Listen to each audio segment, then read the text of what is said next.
Hi, everybody. Welcome back to the Inside Our Phillies podcast. This is Joe here again with sjphilsphan. How's it going, SJ? It's going pretty well. Got a win today to end the fit, quote unquote first half. So all happiness.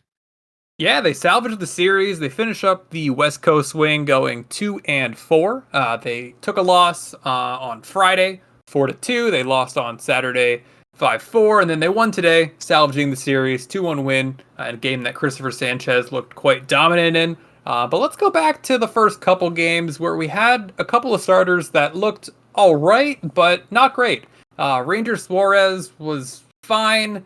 Wheeler was fine, but they didn't really stand out in any way, and especially the command for both of them seemed to be missing a little bit, at least from what I could tell.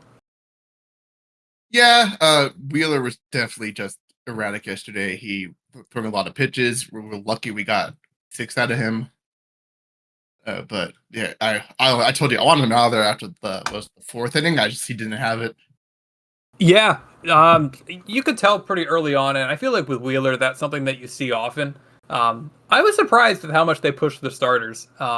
It's something that I've kind of gotten a little bit frustrated at. I've told this to you privately, SJ, is the Phillies stretching these starters into the fourth time through the order regularly is something that bothers me. I don't know exactly how you feel about it, but I went and I looked at the stats, and when you're going through the order for the fourth time, Wheeler and Ranger both have ERAs in the high threes, which is higher than their usual ERA. This is since the start of 24 that I'm looking at this information. Sanchez was around 4 or 5. So, the starters that we saw in this series, you average them out, and their ERA, the fourth time through, is around 4. I don't love the process of going into the order for a fourth time in a close game. If it's like a 2-3 run game, fine, whatever. But when it's a 1 run game or a tie game, I don't like it. Yeah, I would agree with you, but our bullpen is terrible. So I trust our starters, even if they're going through the fourth time, more than pretty much anyone in the bullpen. I mean, today he pulled Sanchez. Like, I understand, like, the top of the order was coming up. He only had 86 pitches. He easily could have gone the whole game, I feel. Yeah, Sanchez was looking pretty good, and it's a good point you're bringing up with the bullpen because the state of the Phillies bullpen makes it a lot harder. I looked at the Padres bullpen this entire weekend, and I couldn't help but be jealous and wish that we had what they had. Just down the order. I mean, this is what you saw on Friday, right? You get like 5 innings out of the starter essentially, and then 6, 7, 8, 9. You're pretty much screwed, and you have no chance against those guys that are coming out of the back end of the bullpen in San Diego. Yeah, I definitely miss the days of last year when we had 2 to 3 guys, even like 4 sometimes.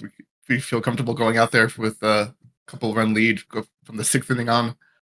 Right, that's the thing. It wasn't even that long ago. You look at Hoffman, who's taken a step back this year, but he's not on the team anymore.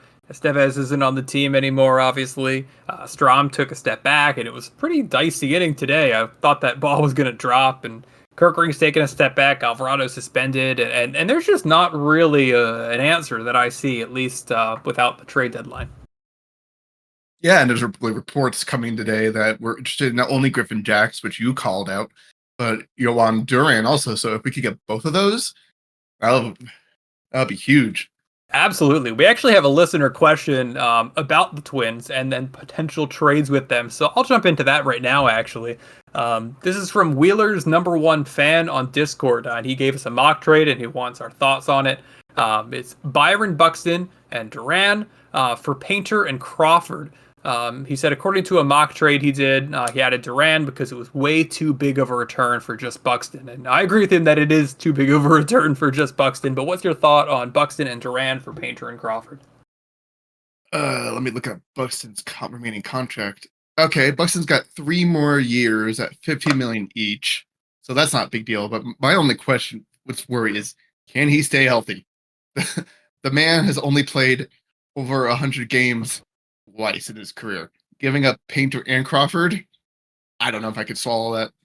Yeah, Crawford is fine. Whatever, like Crawford, Oh yeah, put him in a piece for a good prospect. It's fine.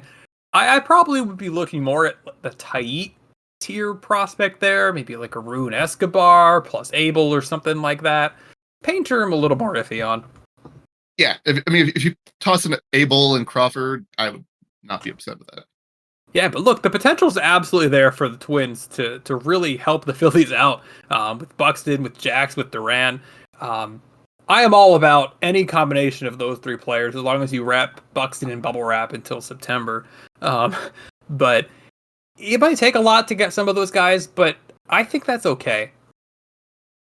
Yeah, no, the fan base I feel has finally gotten tired of these silly, tiny little moves that Dombrowski has made the past few years, and I feel everyone's willing to just like trade everyone but Painter. That's the gist I've gotten. Is Painter more untouchable to you than Aiden Miller is? Yes. Yes. I think that's where most people are at. I am almost of the mindset that I would rather hold on to Aiden Miller than Andrew Painter. I know that's a little bit crazy, but Andrew Painter has concerned me this year, and I know that he's coming off of Tommy John, and you're going to expect the command to come back a lot later than other things, but I haven't really seen him kind of take that step forward as the year's gone on, and it's just kind of giving me pause. It probably shouldn't, but it's how I feel regardless. But yeah, no, I'm a little worried about that. His stock is a little low for me, but he's still updated draft standings. He's number 10 overall in Major League Baseball still. My worry with Miller is his power really hasn't shown. Yeah, no, it's definitely the big issue with him. I would argue that we've had a third baseman with no power for 6 years now. So It's more than that. We're like cursed since Roland. that's true. Michael Franco, I feel, had some power, but I might be completely wrong. I feel like he had some 20 home run years. Let's see. Michael, yeah, he had 25, 24, 22, but Still not what you want out of a third baseman, right? yeah, his highest batting average in that time was 270, and his highest OPS was 780. So No, he turned out to not be the future. no, he did not. But going back to the series, Game 2, one of the moments that really stood out to me was in the eighth inning. We had the bases loaded, one out. The next two guys up, Nick Castellanos, Max Kepler, and of course they didn't come through in the least unpredictable outcome of the season. And really where I'm at on this is Kepler's role has gone down a lot in general recently. He didn't start against the righty Nick Pivetta today. He didn't pinch hit. And he hit eighth on Saturday. So the Phillies seem to be kind of on the start of pushing Kepler out. What do you think about that? Yeah, he is gone by the end of the month. Maximum, not minimum, maximum. He is gone as soon as they can get rid of him, which they should just get rid of him. Call up Crawford. There is nothing. Get rid of him. Yeah. Do you think that the Phillies have to be concerned at all about maybe exposing Crawford in the major leagues, like seeing if those ground balls can't translate into hits, and maybe that hurts his trade value, or do you think it's kind of set in stone now that we're halfway through July? I don't think that matters. Everyone has the same scouting reports on him that we do. He's still a top one, very high prospect in the rankings, so no one seems to mind by that because of his speed. He makes up for it. I'm with you. I am of the opinion that Max Kepler probably shouldn't be here at all right now. I think you could have made an argument even a couple weeks ago that he should have been replaced with Justin Crawford. But what I'm really curious about, maybe you can help me figure this out, is why are we focusing so much on Max Kepler when he's probably not even the main problem in the Phillies' everyday lineup? I mean, you go based on WAR, and he's worth around the same as Bryson Stott, and he's worth more than Nick Castellanos. So Max Kepler, to me, is not the biggest problem in the Phillies lineup. What do you think, SJ? It's optics, I feel, mostly. He's the new guy in. He's done nothing. He's complained. And when you just watch his at-bats, he takes two curveballs down the middle, and he'll swing at a ball outside the zone for a slow ground out or something. Yeah. He is frustrating to watch, and I think the complaining and the attitude problems is a lot of the frustration that fans are feeling. I know it's a similar thing with Bohm and how people can get upset at Bohm sometimes. Yeah, but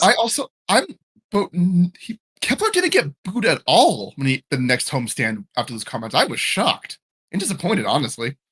Yeah, I don't know if it's a thing that it just didn't get out to like the common fan, because people that are listening to this podcast are probably not The majority of people that are going to games. And I agree with you. It just wasn't talked about as much as I was expecting it to be. Yeah, I guess that shows that Kepler just not mad at this team at all, which get rid of him. Yeah, absolutely. Was there anything else that really sticked out to you in this series? Like, this felt to me like a pretty just status quo West Coast Phillies series. Yeah, no, the thing in the 8th inning, my dad loved to point out, if Castellanos didn't swing, the game would have been tied. I mean, if you're a pitcher, you're going to throw Nick Castellanos an outside slider, or just no reason to throw him a strike. With there's 2 strikes, he's going to get himself out. I don't think he was going to strike that entire at bat. I don't think so. But yeah, that just frustrating. We should have won game 2. Give a 2-run lead to Wheeler. Freaking what's his face? Jackson Merrill hitting 2 home 150 runs. hitting 150 against the high fastball all year. 2 home runs against the high fastball. Against the best fastball in the league this year. Yeah, Jackson Merrill was on a heater yesterday, and that's baseball, Susan. I questioned the decision to have Wheeler face Merrill again. Obviously hindsight's 2020, and it's easy to say that now. But I don't think people give enough credence, like the times through the order, and how the 3rd time and the 4th time through the order, pitchers are going to regress quite a bit compared to their 1st and 2nd time through the order. And especially when a guy like Merrill, who already hit a dinger off of Wheeler earlier in the game, I just didn't love that decision making. Rob Thompson in general, I know we've talked about this before. He's been very uninspiring this season. Yeah, especially Wheeler clearly didn't have his best stuff yesterday, so why he thought it would work again. He should not have gone. He was way too long. He should have been pulled a couple innings sooner. I am totally with you. Now, unless you have anything else on the series, let's go into the news, because we have quite a bit of news to get into today. The only thing I have on the series is my stock on Stott has just fallen to the lowest. I can't stand him anymore. He's not even taking good at bats anymore. He's first pitch swinging. Just play Sosa. Yeah, thank you for bringing that up. I know we meant to bring that up, and I had completely forgotten.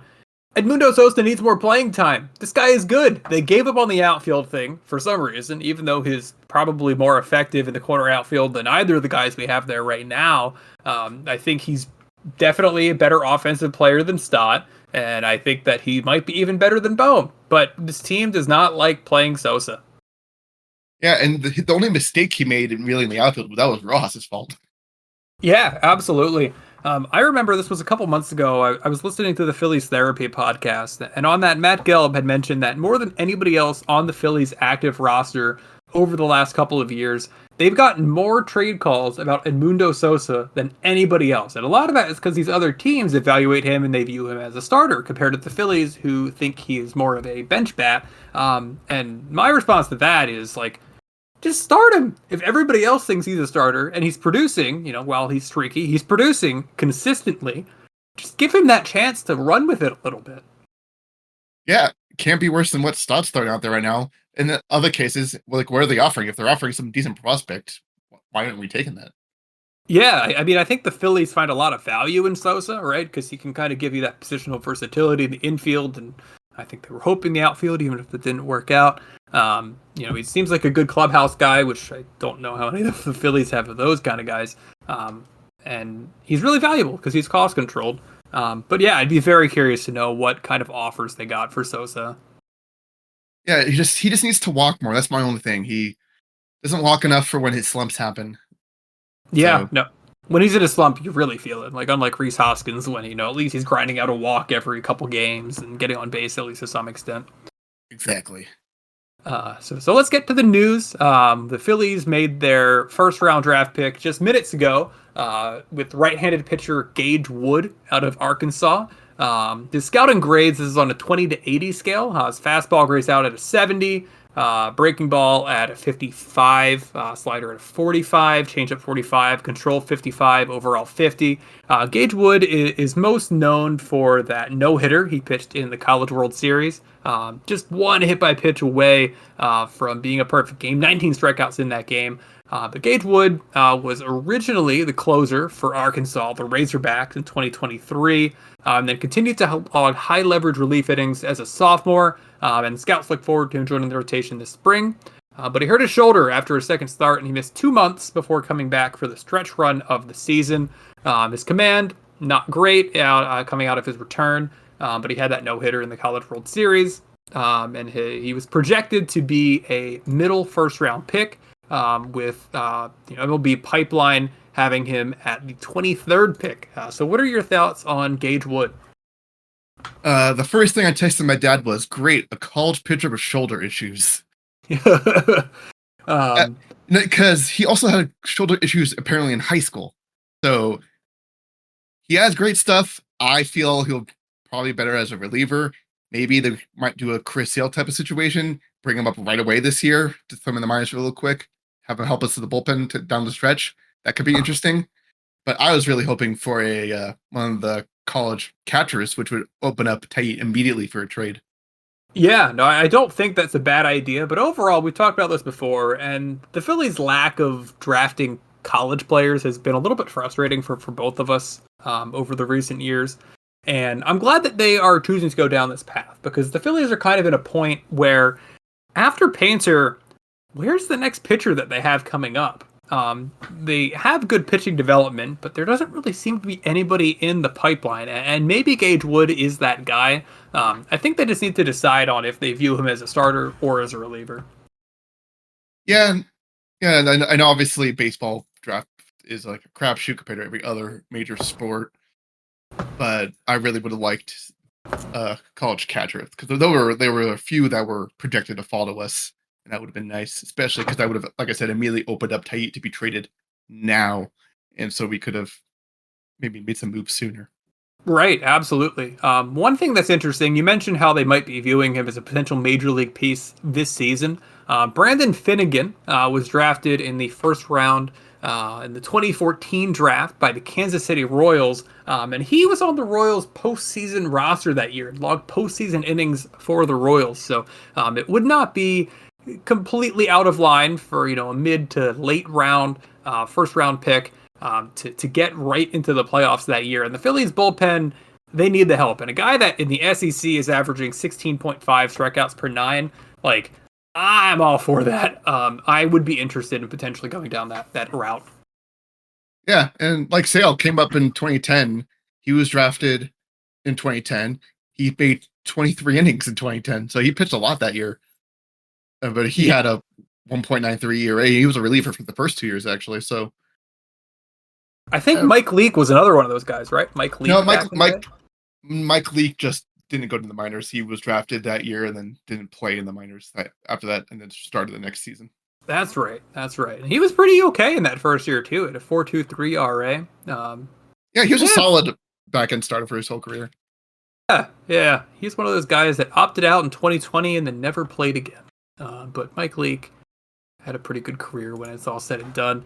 But the next piece of news that we have, and this has been talked about a lot, is the All-Star situation. The Phillies are going to end up only having one All-Star playing in the game, Kyle Schwarber, after Zach Wheeler chose to not play. We will not be seeing Trey Turner, not be seeing Christopher Sanchez, not be seeing Ranger Suarez. The reporting on this seems to change a lot through the week, and I'm not sure what we actually know for sure. But what are your thoughts on this All-Star situation? One, the hatred towards Mizorowski is ridiculous. It's not his fault he was offered and accepted it.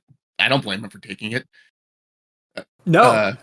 Yeah. And then, so the other issue is, so even if MLB talked to Christopher Sanchez first and then he denied it, who cares about that?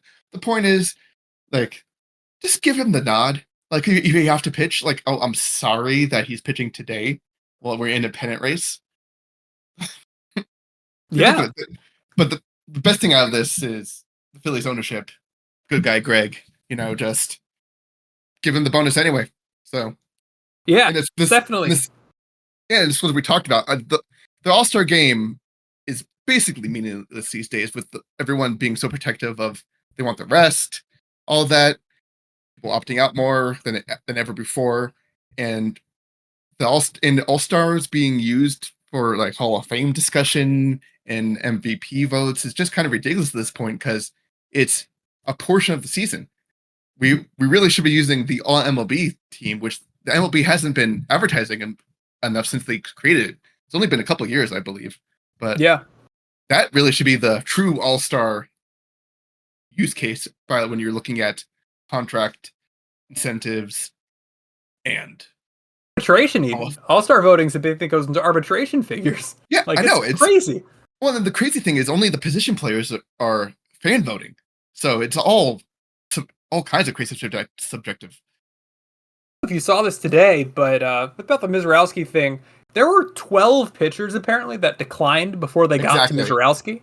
Exactly. So it's not. No one wants to go to the All-Star game anymore. No one cares. Wheeler is a hometown kid who probably would have been the starter if he chose to go, just because of that the story. And he said, "Screw that.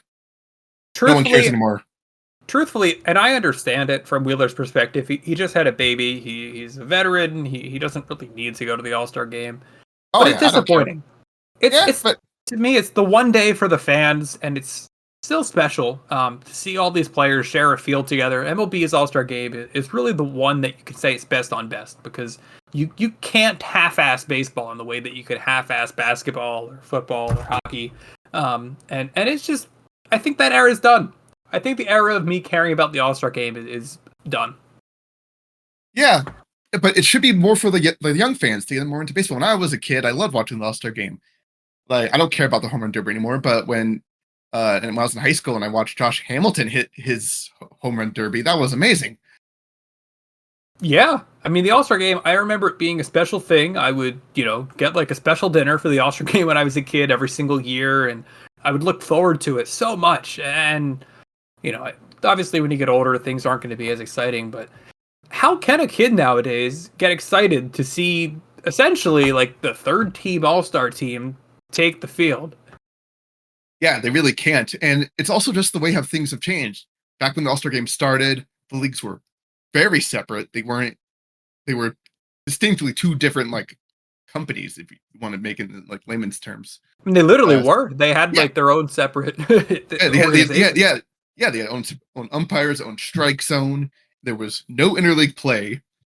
So this was the time. So besides the World Series, this was the only time you saw like Clash of the Titans and all that. And you had like cable TV, so like you had ESPN showing things. Nowadays, the internet, you can watch MLB TV, you can watch any player all the time, and interleague is every day now, which is, in my opinion, awful and just waters down the fun of the two different leagues for the World Series. So it's Yeah, just no, yeah, it just there isn't really a need for All-Star games in sports at all anymore, in my opinion. for the TV dollars, right? I mean, Fox probably pays a lot for that game. They advertise it a lot. People watch it. Yeah, that's the main reason. Yeah, that's the main reason to this. But yeah, I don't care about any All-Star game in any sport anymore. Like the Pro Bowl is such a joke now for football, for example. Yeah, I mean, we're pretty much at the point where Tyler Huntley got named to the Pro Bowl. We're at that point now with baseball with Mizralski. Yeah, no, that is a great example. Yeah, we've reached that inflection point where no one cares about the MLB All-Star game enough for the players to go. Are you going to be watching still? Depends. What is it, Wednesday? I think it's Tuesday. That's something we don't even know. Yeah, yeah. Yeah, that's how much I care about it in these days.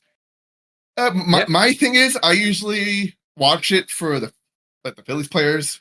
Like if there's, I was like, okay, with the Christopher Sanchez last year, I missed it because he threw like what 2 pitches. 2 pitches, 2 ground balls, and that was it. Yeah, I missed that. But yeah, I mean, I'll watch whoever's at bat, see if he hits a home run. Yeah, yeah. It is Tuesday. The All-Star game is Tuesday night. So I guess that makes the home run derby tomorrow.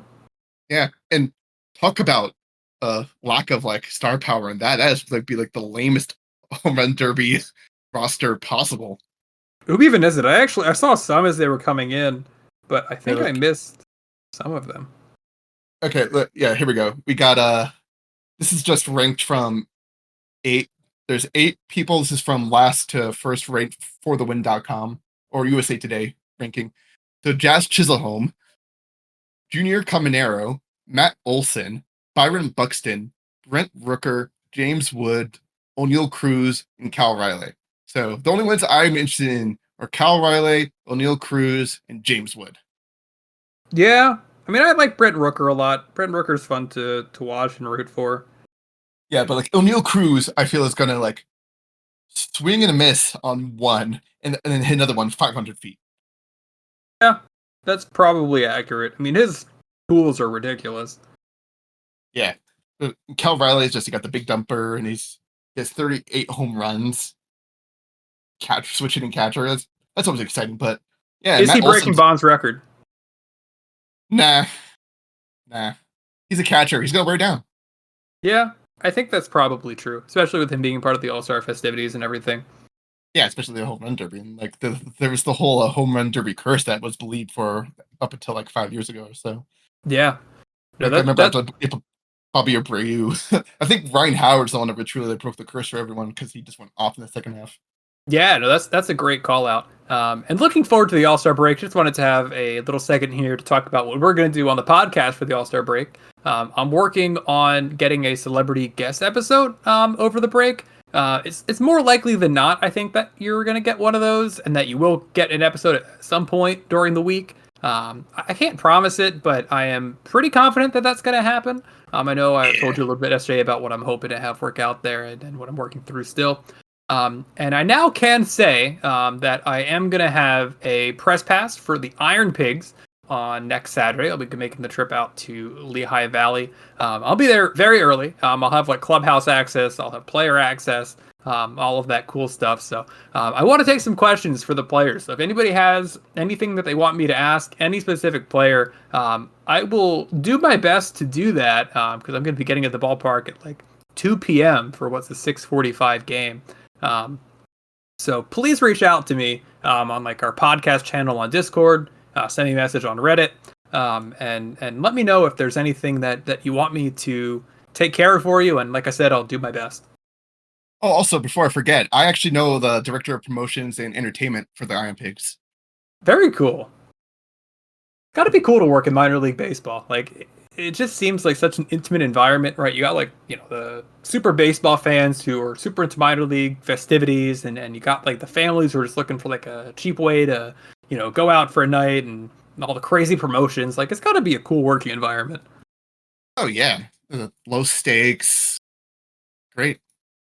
I know you've talked a little about going to Isotopes games here, but what's your favorite minor league stadium that you've been to? I haven't been to that many. I think I've only been to Isotopes and the San Jose Giants one. Okay. Yeah, I think I have only been to a couple as well. This will be my first time in Lehigh Valley. But I like the old Trenton Thunder Stadium. That was always nice. That's actually I'm obviously forgetting. I've been to Clearwater. What am I saying? Yeah, so I've been there I've only been there for spring training, so I never like watched a minor league game. But I watched never gone to see the Threshers. Yeah, but I've seen spring training games there. Gotcha. Very cool. But so that one's definitely the best one. I need to make the pilgrimage. Maybe next year is the year that I do it. Yeah, I'm down. I didn't go this year. I went the year before. Yeah. I'm just always I shouldn't say this on a Phillies podcast, but I'm so much more of a West Coast guy at this point than an East Coast guy in terms of what I prefer that I'd almost rather go to Arizona and watch spring training there. At least you have In-N-Out. Yeah, but I mean, I'm gonna give away the secret sauce. So if you want to do spring training with the Phillies, you got to go when the pitchers and catchers report. Screw the games. The games don't matter. You want to get there when they're just practicing and stuff. You can get there early enough, and you can talk to the players sometimes. And the problem is when they get good, more people show up and it gets more crowded and stuff. But it's great if you're a kid. I was 12, 13 when I went, and I ended up having a conversation with Jason Worth, like walking with him. He's like, "Hey, I have to go to the other side of the field. Come walk with me." We talked for a bit, and they're like just so more willing to like give you autographs when you're a kid. I've given up on trying to get autographs when I go. It's just I feel weird being that old adult. Yes. Crowding them, and I just see all these other people doing it. Listen, if you're graduating from college, people do not hassle the players for autographs. Let the kids get them first. They're more willing to do it if they see kids. It's more for them. Please, it's embarrassing. What's your take on during batting practice when you get to batting practice and it can be fun for adults and kids to try to get a ball. I'm at the point in batting practice where I stand in the outfield. I try to get a ball. but I'm not like, reaching over the railing trying to, get a player to toss one up unless there's no other kids nearby. Oh yeah, but my thing is just most of the people that I'm specifically talking about, the people that come with like the giant binders of baseball cards. Oh yeah. It's obnoxious. I actually have a funny story about that.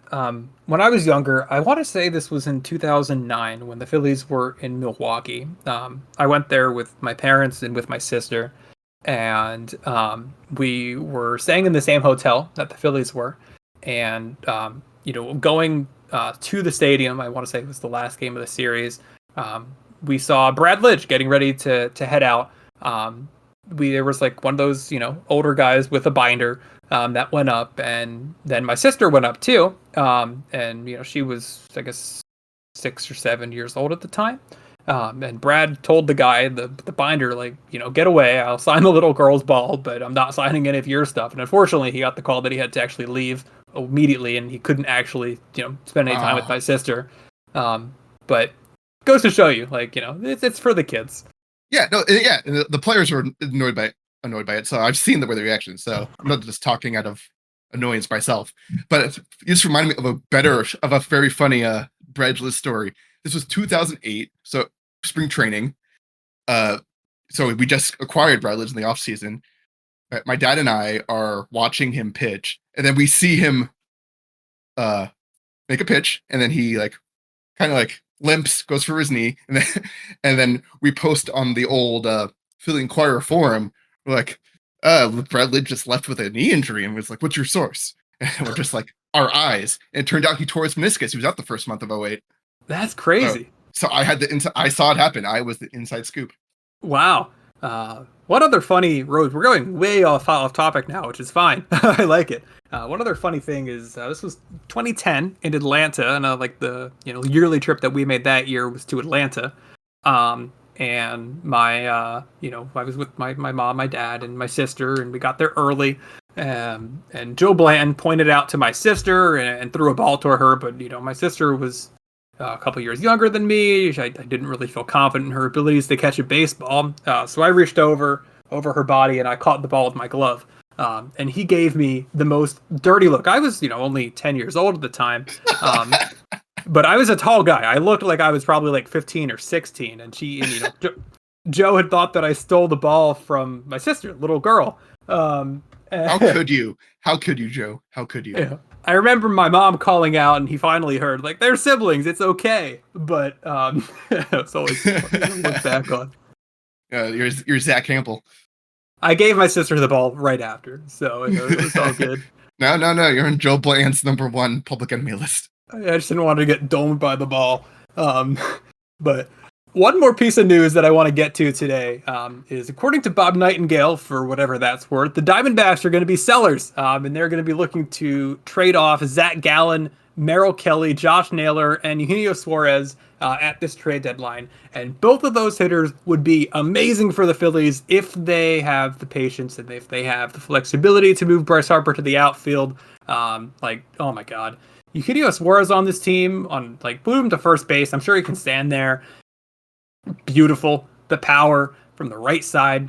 Josh Naylor, if you pretty much take out Kepler's spot, move Castellanos to left, Harper to right, put Josh Naylor there at first base. Beautiful. Oh my God. Sign me up. I have a silly reason why I hate Eugenio Suarez. Okay.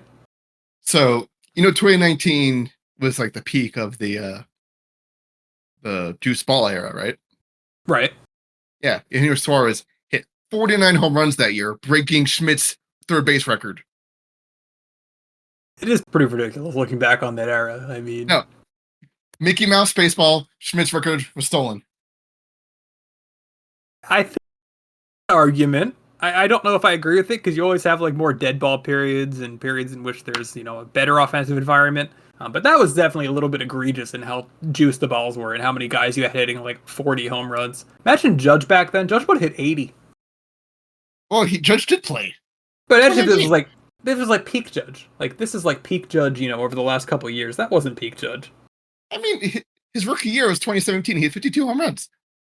Yeah, I mean, if Yeah, Judge, he was hurt. He was hurt the next 2 years. The next 2 years. In 2019, he hit 27 home runs in 102 games. He was Judge still. today, you're I right. know. I didn't a full It's true. season of Judge. Yeah. But would you take Eugenio Suarez on this team? I put a mock trade together of Bowman Abel for Suarez, and then you have Suarez, just slotting right in at third base, and you're I wouldn't essentially get. getting. I would. That is way too much for him. I know he's a good power, but those are both controlled people for a guy expiring who is on base percentage is 318. That doesn't help the major problem with this team. What do you think about if they added in like a relief pitcher? Like I'm sure like you get like a Kevin Ginkel or something like that. Kevin Ginkel with his 8.57 ERA. Oh boy. Well, I'll take it They compared have the to worst Ross. bullpen. They're worse than us. I mean, the only one Shelby Miller somehow is their closer who is pitching great. I mean, if we could get Shelby Miller, He's hurt. sure. Oh, he is? He's hurt. He might need like Tommy John. Not sure yet, but he is on the 15-day IL, and they're going to be seeing if it has to be a much longer IL stint. Oh no. Yeah, but Gallon has like very little trade value. Gallen's an interesting one, right? Because like theoretically, a way that they could make the bullpen better is if they trade for a starter and then put a starter in the bullpen early. Like if they trade for Gallen, just put him in, towards the back of the rotation, and then throw Luzardo in there in the bullpen for the rest of the year. Like I don't know. It would be a creative way of getting it done. I don't know if it's the best way, but yeah. But my problem with Gallon, even though I know his numbers are is like the eyesight test, they're terrible, but his peripherals aren't that great either. So I don't know if it's. I have no idea, but that's not a good sign for a contract year for him being terrible. Yeah, I am with you there. Zach Gallen was so good a couple years ago, and even last year was good. Yeah, no, absolutely. So I guess what about Naylor? How would you take Josh Naylor? Yeah, I would take Josh Naylor, but again, he's gonna be a free agent. I mean, I would like more than Suarez just because has the power and he gets on base, but he's a lefty. We don't need another lefty. You're replacing Kepler, then theoretically you're not going to have any kind of different righty-lefty splits. You're just taking out Kepler, a bad lefty, for Naylor, a good lefty. But yeah. I agree. Ideally, it's a righty you're adding to the team. I know. I'm just worried about trading value for expiring contracts for like the third year in a row. Yeah. No, I am with you. Like, there's definitely, other options that they can trade for, but like, it seems like there's going to be a lot more pitching available than there is hitting. But let's get into the next listener question. We have from Phillies City Connect Jersey on Discord. Do you think that Kyle Schwarber's annual June home run streak happened in May? He had 10 home runs in May and only 6 in June. Or do you think July is going to be the Schwarber heater month? It was May. I think it was May too. I'm not like a huge believer in the June Schwarber. It was funny, but like I don't think there was any actual science between behind the Kyle Schwarber hitting better in June. I think we're gonna probably look back and think that Kyle Schwarber's best months of the year were April and May, though. Yeah, well, the thing is, as most good jokes, they get funnier when they're beaten to death. So, I'm very okay with the June. Like, it was just so annoying with every time he hit a home run in June. McCarthy went, and it's June. I'm like, yeah, okay. He still did it in June this year, even though it was like a bad June. I know, that's what I'm saying. It was just like every time we hit 6 home runs, and every time we said it's June, it's like trying to get the excitement. It's like the Castellanos meme with the long drive. Like when it goes mainstream, it's dead. I'm sorry. Yeah, I think you're completely right. And we got another trade potential here from Coaster Craze on Discord, who's asking, who would you give up for a package deal that includes Clase and Kwan? And then he also asked for the same thing for Miller and Rooker, and then which of the two packages we'd prefer. Let me look up everything. So what were the Clase and Kwan? Clase and Kwan, and then you have Mason Miller and Rooker from the A's. I'll talk about my perspective on it. Rooker's a little bit weird to trade for just because he's He's not really a defensive outfielder. He's probably better than Castellanos, but I think you're probably going to have to find a way to get rid of Castellanos if you add in Rooker, just because an outfield that has Rooker and Castellanos is untenable, or Bad. Schwarber, other two of the three. Bad. Very So bad. I'm probably more interested in the Clase and Kwan, and I'd be willing to give up a lot. I mean, Steven Kwan still has like a few years of control left over.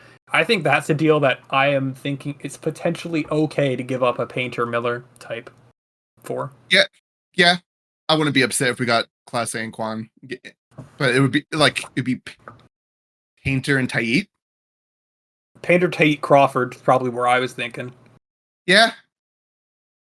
I would be hurt a bit, but I would. Yeah, I think it's an interesting thing to consider. Clase more and more feels like he's going to be the guy to me. I don't know why. I think Clase is going to be the bullpen piece they add.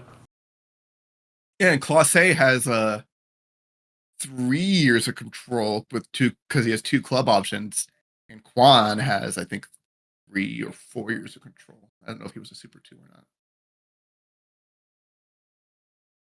Yeah, Stephen Kwan, free agent 2028. So we still got 6 and 7 after this. So 2.5 years you're getting of him.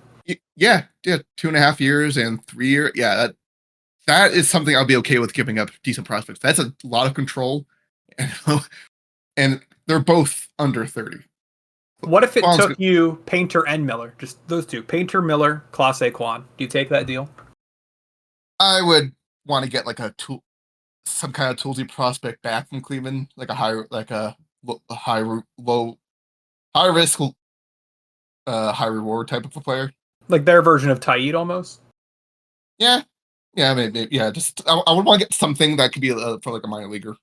Yeah, that makes sense. I would consider it. Like I wouldn't just hang up the phone. So I think we're in the same place there. So one more listener question, another one from Phillies City Connect Jersey on Discord, asking, do you guys think that Middleton is going to wait until after 26 to start spending again? And he personally thinks that John is putting his Phillies budget, spending it at Citizens Bank Park and improving the park, quote unquote, instead of on the team payroll. What are your thoughts on that, SJ? No. Our payroll is so high. That is definitely not true. As much as the changes to the ballpark are terrible, but our payroll is top 5. Yeah. The Phillies are well into the luxury tax at this point. Yeah. Anyone who says that he's being cheap is just ridiculous. I'm sorry. Milton has been a great owner, while the moves haven't worked out nicely in some cases. Cough, cough, Castellanos. Cough, cough, Kepler. But you can't be upset that we're not spending money. We have our payroll is $282 million. Come on. I do think, answering his question, I think that this is going to be a light offseason for the Phillies, because at some point, you take punitive damages for being over the luxury tax, and when you go over for X amount of years in a row, that penalty increases to more and more untenable levels, and it makes sense that 2026 is the year that the Phillies reset their luxury tax. If you go back below for 1 year, you can go back over for 4 years after that. And I think 26 is going to be there for the Phillies. I think you could argue that it shouldn't be, because the CBA is going to be expiring after 26. And there's a lot of talk about a salary cap, which, I have no idea how the labor dispute is going to go. But if there is a salary cap, the Phillies are going to want to sign a big contract before that cap happens. Yeah, my thing is the free agent class doesn't excite me. So other than Kyle Tucker, right? Yeah, exactly. So, but with the amount of money coming off the books just for Kyle Tucker, we could afford him easily.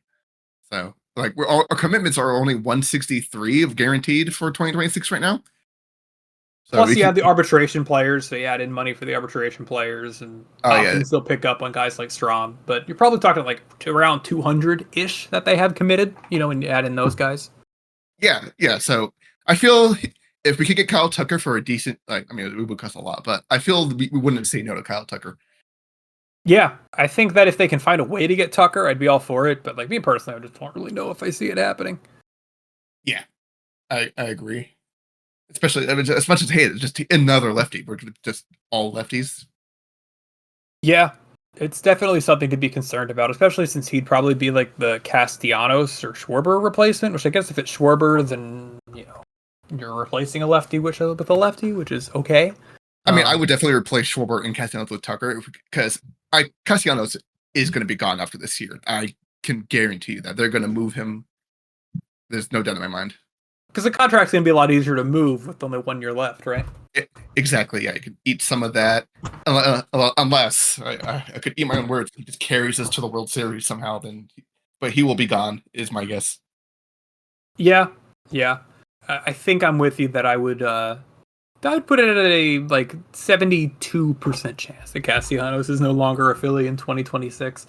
And maybe he's not even on the Phillies in a few weeks, considering that he is part of the rumored trade options in 2025. Yeah. Cool. So that is everything that I had today. Is there anything that you had, SJ? No. We go talk more later when the draft is fully done. But right now, the first round's done. We'll have a lot to talk about. The MLB Draft, by the way, completely ridiculous. I don't know why they're doing this draft at the same time that they had actual games going on. The draft was, going on and starting by the time the Phillies were still playing today. It's just kind of ridiculous. But they tried in 2009. Really, I think was the first year they tried making I'm televising it. I was so excited, and it was the most lame thing possible. And the MLB Draft just isn't exciting. It can never be exciting. It's such a crapshoot. It's just confusing. Most people don't understand how slot values work and everything like that. But speaking of the slots, the Phillies slot value was $3.5 million, and the pick that they ended up getting, which I'm already forgetting his name, Gage Wood. Gage Wood was projected to go a little higher than that. So their Phillies are probably going to be paying a little bit over slot for that pick, meaning that they're going to have to go under slot in the next couple rounds to make up for it. So you don't expect any super exciting picks in the second and third rounds when you have to go over slot in the first round. But who knows? I don't think I really know my shit about the MLB Draft at all. So I could be completely wrong. There's too many prospects. And honestly, I think the only thing that would make the draft exciting is if they start allowing trade of draft picks, which I'm assuming will probably come in the next CBA, because that would make trades happen way sooner than the trade deadline. How much is an MLB draft pick worth, though, right? Because these guys are, unless you have a Bryce Harper, Steven Strasburg type, it feels like there's no home runs compared to, the NBA or the NHL or NFL. A prospect could be anything. It could even be the top player on your team. Yeah, I guess just for the upside of it, right? I like how you can trade the international money. When you're in the international free agent amateurs in the offseason, I don't see any reason why they shouldn't make draft picks tradable as well. Well, you had the stupid rule from over 10 years ago because it involved Trey Turner. That's when they finally got rid of it. You couldn't trade prospects until a year after they were drafted. So Trey Turner was drafted by the Padres and then immediately traded for Will Myers, I believe.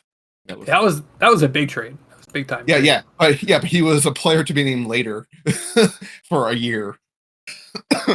Such a ridiculous scenario. Yeah, I know. So they changed it to I think 6 months. I think after that, but it's just why put any limitation on it? It makes no sense. Yeah, I am totally with you there.